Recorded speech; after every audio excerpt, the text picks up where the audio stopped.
ओइ ओइ यति चिप्लो हो कि साथीहरू म यस्तो बाटोमा चाहिँ हिँडेको थिएन है आजसम्म बाइक लगेर यस्तो चिप्लो छ कि साथीहरू स्विट एक बिल्डिङ खायो भने तल चाहिँ भिड छ है फेरि यस्तो जङ्गल त छ कि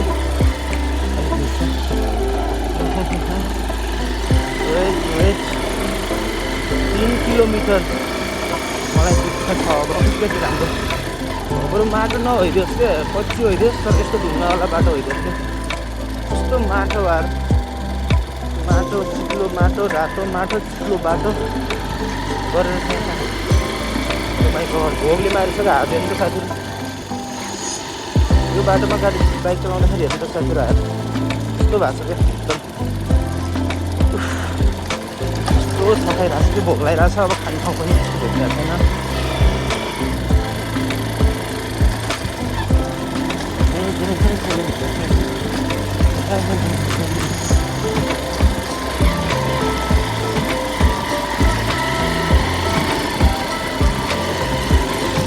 अलिकति राम्रो बाटोमा चाहिँ निस्किसकेको छु र यो गाउँ कसैले चिन्नुहुन्छ कसैले देख्नु भएको छ यो गाउँदेखि चाहिँ यो भिडियो हेर्दै हुनुहुन्छ भने पनि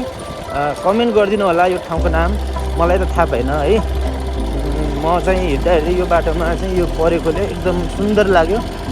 पुरै यताउता ठुल्ठुलो जङ्गलहरू छ बिचमा चाहिँ यो गाउँ छ कसैले यो गाउँदेखि यो भिडियो हेर्दै हुनुहुन्छ र यो गाउँको मान्छेले कतैबाट पनि कुनै जुनसुकै ठाउँबाट पनि भिडियो हेर्दै हुनुहुन्छ भने यो ठाउँको नाम कमेन्टमा गरिदिनु होला र सबैजनाले त्यो कमेन्टबाट पनि यो ठाउँको नाम थाहा पाउन सक्नुहुनेछ भन्दै म हेर्दैछु अझै पनि अब चाहिँ पिच रोड भेट्दिनलाई थोरै समय बाँकी भन्ने कुरो चाहिँ पाइरहेको छु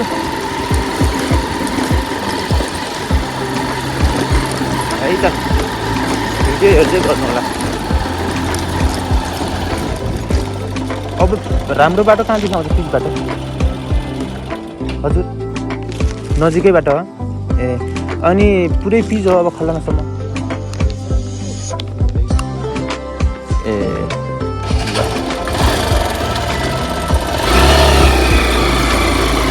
ल साथीहरू अब चाहिँ थोरै छ मैले राम्रो बाटो देखाउने म तपाईँलाई अब यहाँदेखि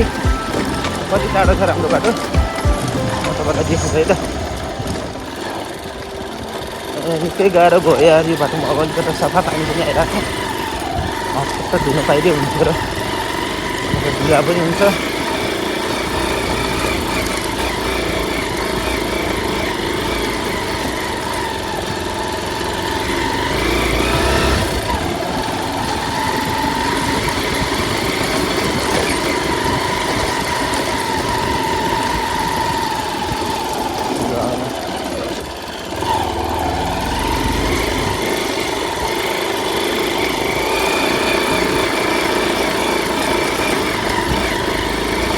अब चाहिँ म राम्रो बाटो भेटाउने चक्करमा हो कि नराम्रै भेटिदियो हो राम्रो बाटो भेट्ला भने त झनै चिप्लो बाटो भेट्यो त हो रातो माटोवाला अहै रातो माटो अहै चिप्लो बाटो ल गाइस म फाइनली आइसकेको छु अब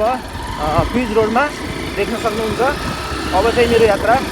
सहज हुनेछ साथीहरू ल गाइस अब देख्न सक्नुहुन्छ 4 किलोमिटर ल गाइस देख्न सक्नुहुन्छ अब चाहिँ भर्खर बनेको पिच रोड हो यताउता बाइकमा खसेर पिटिरहेको छ होइन अनि म चाहिँ अब रन्किरहेको छु है त गाइजहरू यता बाटो पनि फसेछ पिच सबैजनाले हेरिदिनु होला मेरो भिडियो है त अब चाहिँ म 3 घन्टा अफरोड हिँडेर म चाहिँ एकदम अफरोड पनि के भन्नु यहाँ डबल अफरोड हिँडेर होइन म चाहिँ बडा मुस्किलले राम्रो बाटो फेला पारिरहेको छु र पिसकेको छ है अब चाहिँ बाटो पनि राम्रो छ पानी पनि खोलिसकेको छ र अब मेरो हेर्नुहोस् त मौसम पनि यस्तो राम्ररी खुलिसक्यो है त मौसम पनि यसरी खुलिसक्यो साथीहरू म चाहिँ अब पुग्दैछु है त ठाउँमा कल्लेरी पाखैले बहिनी राम्रे गाजलु आँखैले कल्लेरी पाखैले बहिनी राम्रे गाजलु आँखैले। यस्तो एउटा बजारमा आइपुगेँ है। मसिदारी यता है।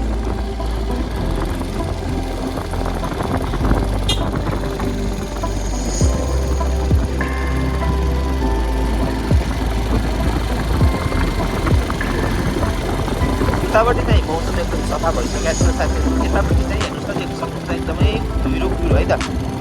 एकदमै धुइरो कुहिरो रहेछ। यता चाहिँ बिस्तारै भइहाल्ला सफा। ओ माइ गड, यता त बाटो नै नदेखि रहेछ हौ साथीहरू, गाह्रो भयो साथी। यताको मौसम चाहिँ अलिकति डिसब्यालेन्स नै रहेछ। हेर्नुहोस् त अब यहाँको यता त्यता के छ देख्न सकिन्छ होइन, एकदम यतापट्टि चाहिँ ठ्याक्क अप्सन रहेछ है। म माथि पुरा देखाउनेछु साथीहरू है त। हुन्छ सिस्टर, यो बनिसकेर चाहिँ थ्याङ्क यू। म त्यसको जान्छु ल, हुन्छ ओके।